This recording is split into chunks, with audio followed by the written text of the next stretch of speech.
¿La llegada de estos médicos puede ser la solución o sumar más médicos locales? Porque esa es la otra parte de esta situación. Para hablar al respecto nos acompaña la doctora Sonia López Álvarez, directora ejecutiva de la Sociedad Mexicana de Salud Pública, a quien agradezco que esté esta mañana con nosotros. Y doctora, preguntarle pues directamente esto, ¿esa es la solución para solventar los problemas que tiene el sector?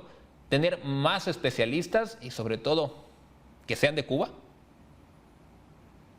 Buenos días, saludos a ti y a todo el auditorio. Pues la solución no es traer más médicos de fuera o sea, de fuera, ¿no? La solución es de casa, modificar probablemente, como veíamos en el video, ¿no? La señora y los tiempos de espera, probablemente es aumentar los recursos.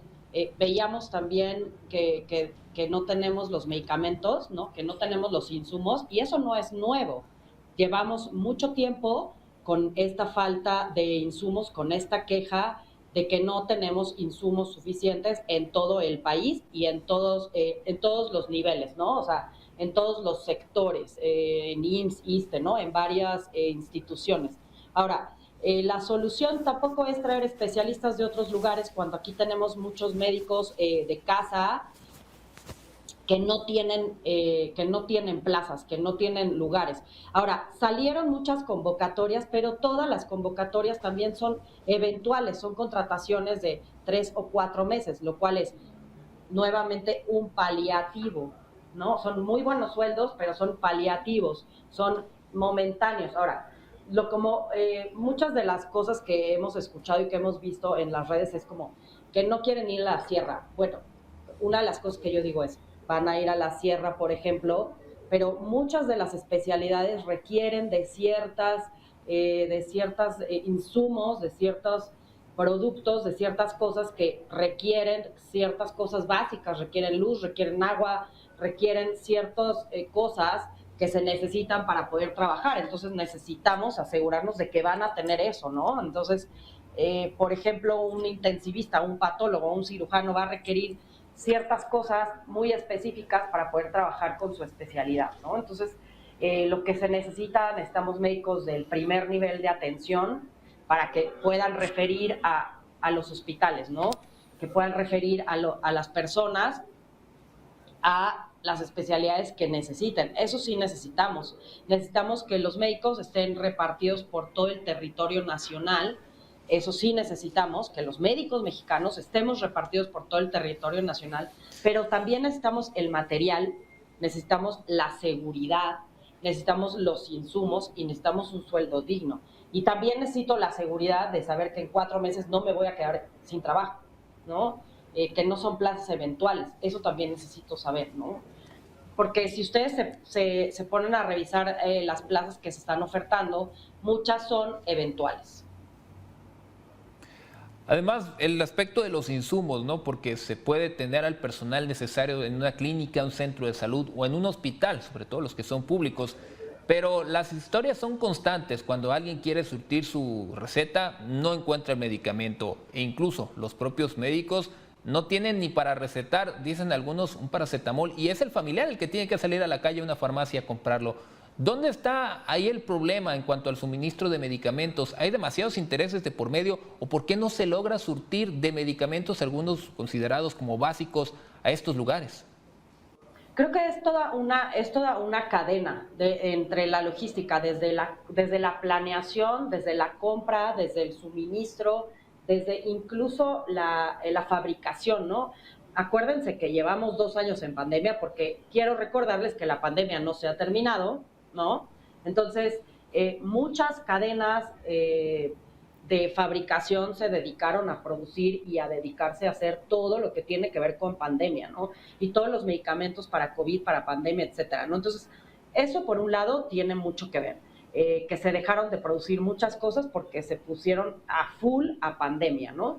Entonces, eso por un lado. Y ahora también acuérdense que las compras se hacen muchas veces centralizadas y se hacen desde un año antes. Entonces, también tenemos un tema de planeación, tenemos un tema de mala logística, ¿no? O sea, incluso de planeación, de compra, de logística, ¿no? Y además no es que los médicos, digamos, es que no hay, es que ya también los pacientes y los familiares están diciendo, no estoy pudiendo surtir mi receta en ninguno en mi centro de salud, ni en ninguno de donde me toca, ¿no? En mi clínica, y lo vemos en repetidas instituciones de seguridad social, ¿no? Lo vemos en todas pues en las 4 o 5 que tenemos en el país, ¿no? Entonces, es un tema de logística, es un tema de compra, es un tema de compra centralizada. Hay estados donde que no entraron a ciertas compras y no tienen estos problemas, ¿no? Pero en general es una cosa que hemos escuchado en todo el país, ¿no? Entonces, también otra cosa es, se dejó de comprar a los distribuidores que eran los distribuidores, ¿no? Y piensen que el gobierno paga a 90, a 130 días, y no todos los distribuidores pueden aguantar tanto tiempo, ¿no? Como con esta compra y sin cobrar. Porque acuérdense que una farmacéutica no vende directo, siempre son con intermediarios, ¿no? No te vende directo la farmacéutica. Entonces, eso también es toda una cadena de sucesos.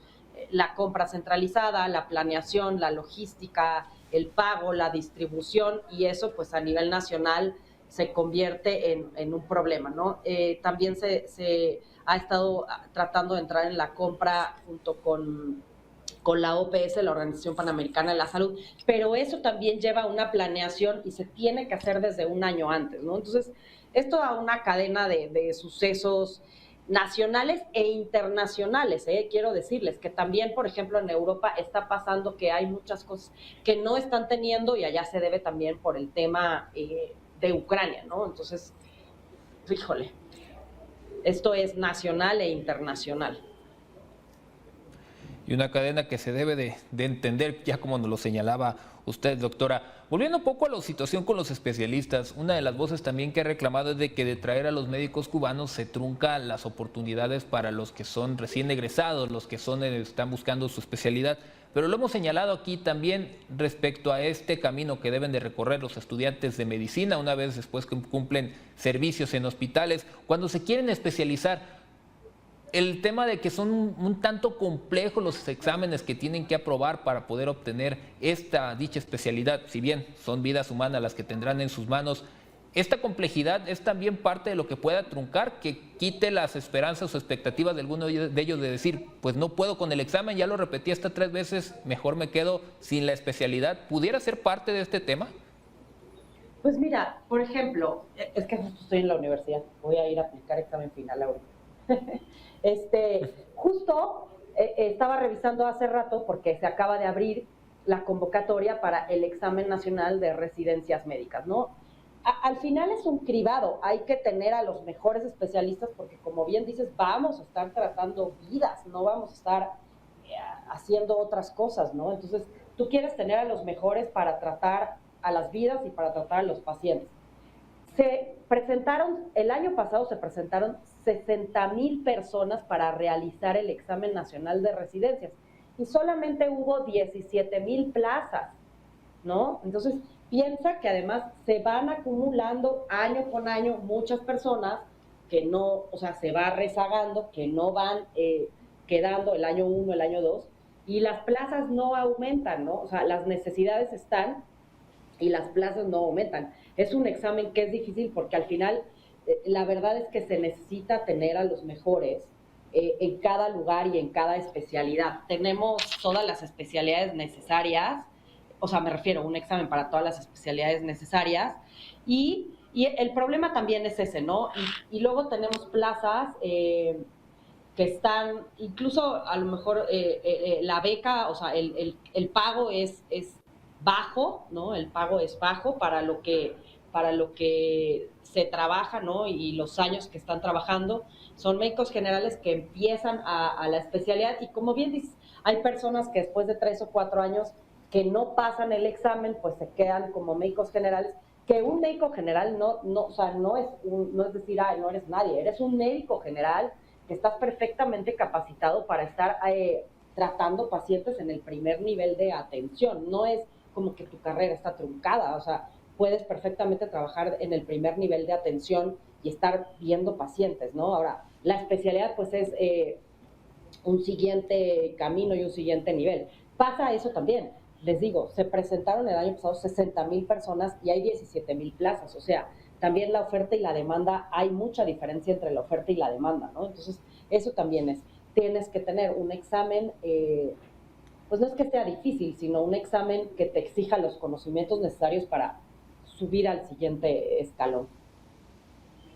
Y ese quizás es el mensaje que también sería bueno que escucharan muchos que siguen siendo médicos y que pueden servir y prestar un servicio que tal vez en algunos puntos del país aún no se tiene. No Directora, tenemos, muchísimas exacto. gracias por estos minutos que nos acaba de brindar, por ayudarnos a ampliar más esta información y esperamos tener próximas oportunidades para platicar con usted. Francisco, muchas gracias. Saludos a ti y a todo el auditorio y feliz inicio de semana.